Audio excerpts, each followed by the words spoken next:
வணக்கம். இன்றைய நம்ம ஆழ்ந்த பார்வைக்கு உங்களை வரவேற்கிறோம். நாம இன்னைக்கு ஸ்ரீமத் சுவாமி சித்பவானந்தரோட தினசரி தியானம் நூல்ல இருந்து ஒரு சிந்தனையை கொஞ்சம் விரிவாக பார்க்க போறோம். இது நவம்பர் 12, அதாவது ஐப்பசி 26ஆம் தேதிக்கான குறிப்பு. இதோட மைய கருத்து ஒரே வார்த்தை தான், ஆனா அர்த்தம் ரொம்ப ஆழமானது. பசித்திரு. ஆமா, பசித்திரு கேக்குறதுக்கு ரொம்ப சாதாரணமா தெரியலாம். ஆனா இதுக்குள்ள ஒரு பெரிய தத்துவமே இருக்கு பாத்தீங்கன்னா. பொதுவா பசினாலே நமக்கு முதல்ல ஞாபகம் வர்றது வயித்து பசிதான். அது ஒரு குறை இல்லையா, உடனடியா சரி செய்ய வேண்டிய ஒண்ணு. ஆனா சுவாமி சித்பவானந்தர் இங்க கொஞ்சம் வேலை மாதிரி ஒரு பசிய பத்தி பேசுறாரு. இந்த உரையாடலோட நோக்கமே அந்த வித்தியாசமான பசி, அதாவது அருட்பசி இல்லனா ஆன்மீக பசிங்கிறதோட ஆழத்தையும் முக்கியத்துவத்தையும் உங்களோட சேர்ந்து ஆழமா புரிஞ்சுக்கிறது தான். சரி சரி.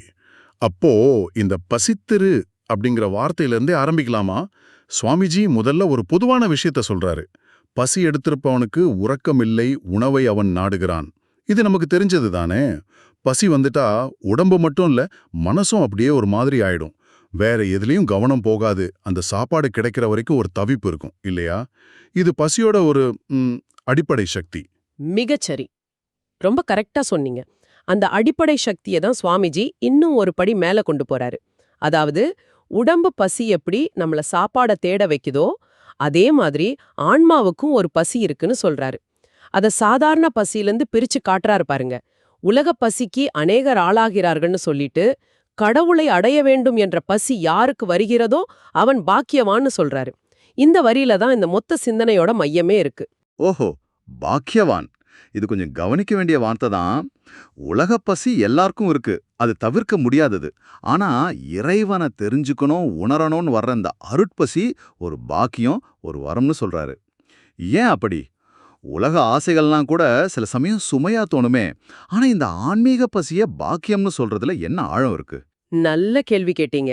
ஏன்னா பாத்தீங்கன்னா, உலகப் பொருள் மேல வர்ற பசி இல்ல ஆசைங்கிறது நம்ம புலன்கள்னாலையும் வெளியில இருந்து வர்ற தூண்டுதல்கள்னாலையும் ரொம்ப சுலபமா வந்துரும்.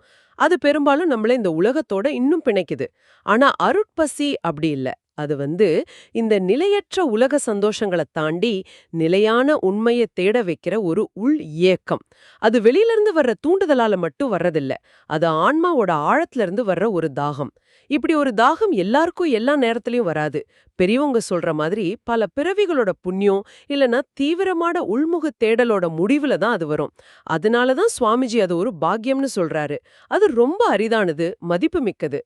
அப்போ இந்த அருட்பசிங்கிறது நம்மளோட அந்த சாதாரண உலக நாட்டங்கள்ல இருந்து நம்மள வேறுபடுத்தி காட்டுற ஒரு அடையாளம்னு எடுத்துக்கலாமா? ஒருத்தரோட ஆன்மீக பயணம் ஆரம்பிக்கிறதுக்கான ஒரு அறிகுறி மாதிரி. ஆமா, நிச்சயமா. சரியா சொன்னீங்க. அது ஒரு திருப்பு முனைனே சொல்லலாம். உலக விஷயங்கள்லயே மனசு சுத்திக்கிட்டு இருக்கும்போது இந்த அருட்பசிக்கு அங்க இடம் இருக்காது பாருங்க. எப்போ ஒருத்தருக்கு இந்த உலக வாழ்க்கையில கிடைக்கிற இன்பத் துன்பத்துக்கு பின்னாடி என்ன இருக்குங்கிற கேள்வி வருதோ, எப்போ நிலையான ஒன்ன தேட மனசு ஏங்குதோ, அப்போதான் இந்த அருட்பசி மெதுவா தலையெடுக்குது. அது ஆன்மா விழிக்கிறதுக்கான முதல் மணியோசை மாதிரி.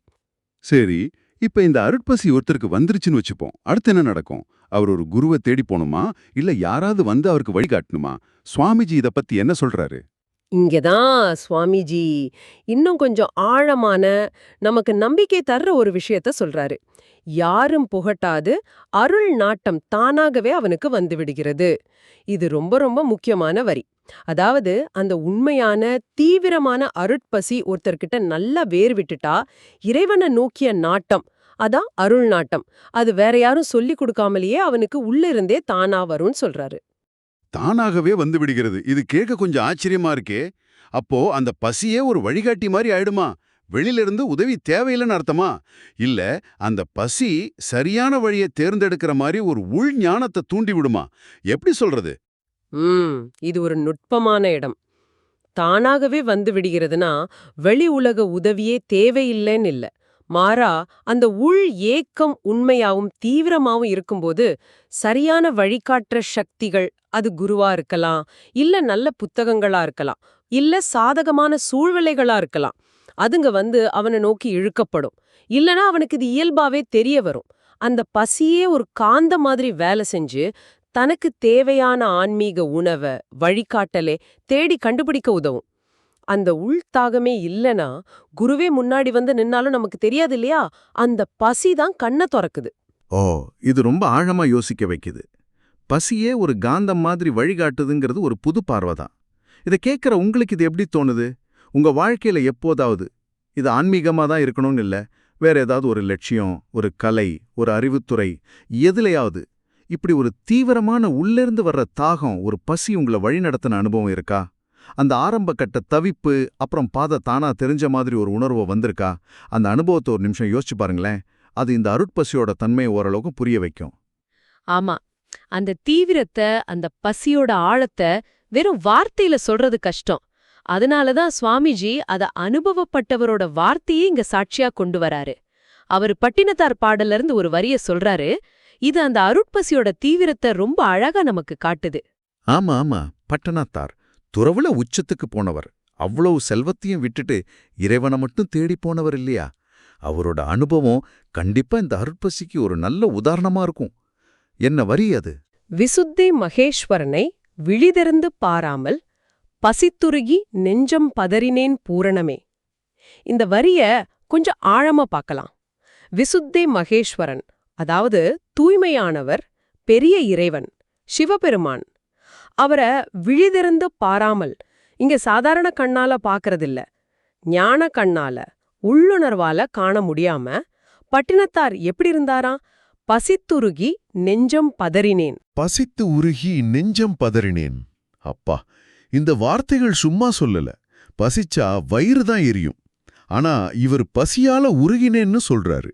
மெழுகுவர்த்தி உருகி வெளிச்சம் தர்ற மாதிரி அந்த இறைவனை பார்க்கணுங்கிற பசியில தன்னையே இழந்து உருகி இருக்காரு. அதோட நெஞ்சம் பதறினேன்னு சொல்றாரு. இது சும்மா அமைதியா தியானம் படுற மாதிரி இல்ல. இது பயங்கரமான ஏக்கம், தவிப்பு. சாப்பாடு கிடைக்காதவனோட பதற்றம் மாதிரி இறைவனை பார்க்க முடியாத ஒருத்தரோட பதற்றம் இது. ரொம்ப அருமையா அந்த வார்த்தைகளோட கனத்தை சொன்னீங்க. உருகி, பதறி. இந்த 2 வார்த்தையுமே அந்த ஆன்மீக பசியோட தீவிரத்தை, அதோட உடல் உணர்வு ரீதியான தாக்கத்தை காட்டுது. இது வெறும் அறிவால தேடுற விஷயம் இல்ல. இது உள்ளத்தையே, என் உடம்ப கூட பாதிக்கக்கூடிய ஒரு ஆழமான தாகம். பட்டினத்தாரிங்க பூரணமேன இறைவனை கூப்பிடுறாரு. அந்த முழுமைய அடைய முடியாத தன்னோட நிலைய நினைச்சு இந்த பசியால தான் படுற கஷ்டத்தை சொல்றாரு. சுவாமிஜி இந்த வரிய சொல்றது மூலமா நாம பேசிக்கிட்டு இருக்கிற இந்த அருட்பசிங்கிறது ஏதோ மேலோட்டமான ஆசை இல்ல. அது ஒருத்தரோட உள்ளத்தை தொலைச்சு அவரை உருகி பதற வைக்கிற அளவுக்கு சக்தி வாய்ந்ததுன்னு நமக்கு உணர்த்துறாரு. அப்போ ஒரு கேள்வி வருது. பட்டினத்தார் பட்ட அந்த மாதிரி பயங்கரமான ஒரு வேதனைக்குரிய பசி எல்லாருக்கும் அவசியமா? இல்ல இந்த அருட்பசிங்கிறது ஒவ்வொருத்தரோட தன்மைக்கேத்த மாதிரி வேறு வேற அளவுல வேற வேற தீவிரத்துல வருமா? சுவாமிஜியோட நோக்கம் இந்த தீவிரத்தை காட்டுறதா, இல்ல அந்த பசி இருந்தாலே போதும்னு சொல்றதா? நல்ல கேள்வி. சுவாமிஜி இங்க பட்டினத்தாரோட உதாரணத்தை அந்த பசியோட உச்சக்கட்ட தீவிரத்தை விளக்கறதுக்காக தான் சொல்றாருன்னு நான் நினைக்கிறேன். எல்லாரோட ஆன்மீக பசியும் இதே அளவு வேதனையோடையும் பதற்றத்தோடையும் இருக்கணும்னு அவர் சொல்ற மாதிரி தெரியல. ஆனா அந்த பசி உண்மையாவும் ஆழமாவும் நம்ம முக்கியத்துவங்கள்ல முதன்மையாவும் இருக்கணுங்கிறத வலியுறுத்துறாரு. சிலருக்கு அது அமைதியா ஆனா விடாப்பிடியா தேடுற மாதிரி இருக்கலாம். சிலருக்கு பட்டினத்தார் மாதிரி தீவிர ஏக்கமா இருக்கலாம். வடிவம் மாறலாம், ஆனா உள்ள இருக்கிற அந்த தாகத்தோட உண்மைத்தன்மையும் தீவிரமும் தான் முக்கியம். அந்த உண்மை இருந்தா தீவிரம் எதுவா இருந்தாலும் அது இறைவனை நோக்கி நம்மளை இழுத்துட்டு போகும். சரி சரி. அப்போ இந்த அருட்பசி ஒருத்தர்கிட்ட உண்மையா தீவிரமா இருக்கு, பட்டினத்தார் மாதிரி இல்ல வேற விதமா அவங்க இறைவனை தேடி தவிக்கிறாங்க. இதோட முடிவு என்ன? அவங்க அந்த பசியோடயே இருக்கணுமா, இல்ல அதுக்கு ஒரு தீர்வு இருக்கா? அங்கதான் இந்த சிந்தனையோட உச்சகட்ட நம்பிக்கை வருது. சுவாமிஜி ஆரம்பத்துல சொன்னாரே அந்த பாக்கியம், அதோட இத சேர்க்கிறாரு. அவர் ரொம்ப உறுதியா சொல்றாரு, அருட்பசியெடுத்து அழுவேனாகில் அகிலாண்ட நாயகி அப்பசியை போக்கி அருள்வாள். இதுதான் அந்த அருட்பசியோட பலன். அந்த உண்மையான ஆன்மீக பசியோட இறைவனை நினைச்சு ஏங்கி ஒருவேளை கண்ணீர் விட்டு அலற அளவுக்கு அந்த ஏக்கம் போகும்போது பிரபஞ்சத்தோட தாயான அந்த இறைசக்தி, இங்க அகிலாண்ட நாயகின்னு சொல்றது அவங்களே, வந்து அந்த பசியை தீர்த்து வைப்பாங்க, அருள் செய்வாங்கன்னு சொல்றாரு.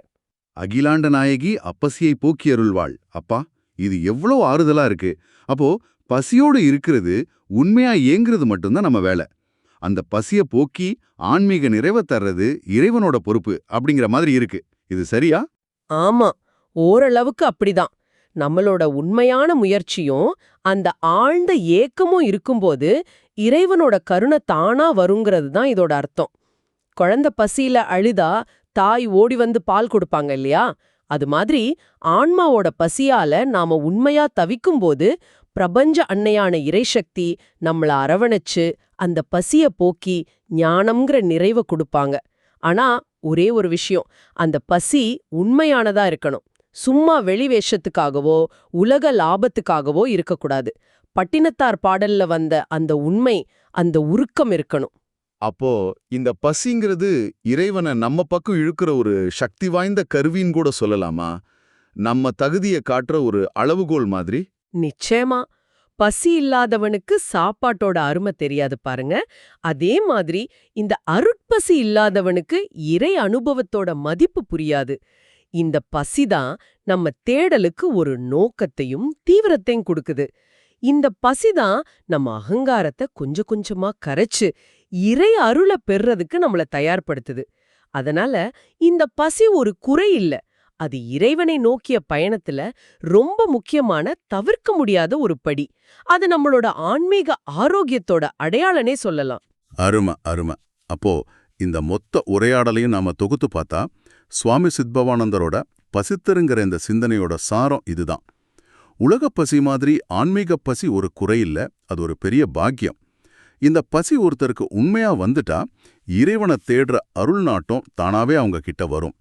அந்த பசியோட தீவிரம் பட்டினத்தால் மாதிரி உச்சத்துல இருக்கலாம், இல்ல வேற மாதிரியும் இருக்கலாம். ஆனா அதோட உண்மை முக்கியம். அப்படிப்பட்ட உண்மையான பசியோடு இறைவனை நாடும்போது பிரபஞ்ச அன்னையே அந்த பசியை தனிச்சு அருள் செய்வாங்க. இதுதானே நம்ம புரிஞ்சுக்கிட்டது. ஆமா, மிக தெளிவா பகுத்து சொன்னீங்க. அதுதான் மையக் கருத்து. இந்த பசிங்கிறது ஒரு வெறுமையோட அடையாளம் இல்ல, மாறா ஆன்மீக நிறைவு நோக்கிய பயணத்தோட ஆரம்பம். அது நம்ம ஆன்மா தூக்கத்திலிருந்து விழிக்கிறதுக்கான அறிகுறி. உலக ஆசைகள்லாம் கொஞ்ச காலத்துக்கு தான். ஆனா இந்த அருட்பசி நம்மள நிரந்தரமான உண்மையான ஒன்ன நோக்கி திருப்புது. அதனால ஒருவேளை உங்களுக்குள்ள இப்படி ஒரு சின்ன ஏக்கமோ தேடலோ இல்ல தீவிரமான பசியோ வரும்போது அத பார்த்து பயப்பட தேவையில்ல. அது ஒரு நல்ல அறிகுறியா, ஒரு பாக்கியமா நினைக்கணும்னு இந்த சிந்தனை சொல்லுது. மிக அருமை. அப்படியானால் இந்த உரையாடலோட இறுதியில இத கேட்கிற உங்ககிட்ட ஒரு சிந்தனையை விதைக்க விரும்புறோம். இந்த அருட்பசி, இந்த ஆன்மீக தேடல் உங்க வாழ்க்கையில எப்போதாவது ஏதாவது ஒரு ரூபத்துல வந்திருக்கா? ஒருவேளை நம்ம அன்றாட வாழ்க்கை பரபரப்புக்கு நடுவுல இது பத்தல, இன்னும் ஆழமா ஏதோ இருக்கு அப்படிங்கிற ஒரு உணர்வு உங்களுக்குள்ள மெதுவா கேட்டிருக்கா? இல்ல வாழ்க்கையோட சில நேரங்கள்ல உலக விஷயங்கள்லாம் ரொம்ப அர்த்தமே இல்லாத மாதிரி தோணியிருக்கா? இல்ல, இன்னும் ஒரு படி மேல போய் அப்படி ஒரு தெய்வீக நாட்டத்தை, ஒரு அருட்பசிய உங்களுக்குள்ள எப்படி வளர்த்துக்கிறது, இல்லைன்னா அது எப்படி தீவிரப்படுத்துறது? சுவாமிஜி சொல்ற மாதிரி அது தானா வரும்னாலும் அந்த வருகைக்கு நம்மள தயார்படுத்திக்க முடியுமா? ஒருவேளை நல்ல புஸ்தகங்களை படிக்கிறது மூலியமாவோ, பெரியவங்களோட பேச்ச கேட்கறது மூலியமாவோ, தியானம், பிரார்த்தனை மாதிரி உள்முக பயிற்சிகள் மூலியமாவோ, இல்லைன்னா இயற்கையோட அமைதியில கொஞ்ச நேரம் இருந்து அதோட பிரம்மாண்டத்தை உணர்றது மூலியமாவோ அந்த உள்ளேக்கத்தை மெதுவா வளர்க்க முடியுமா?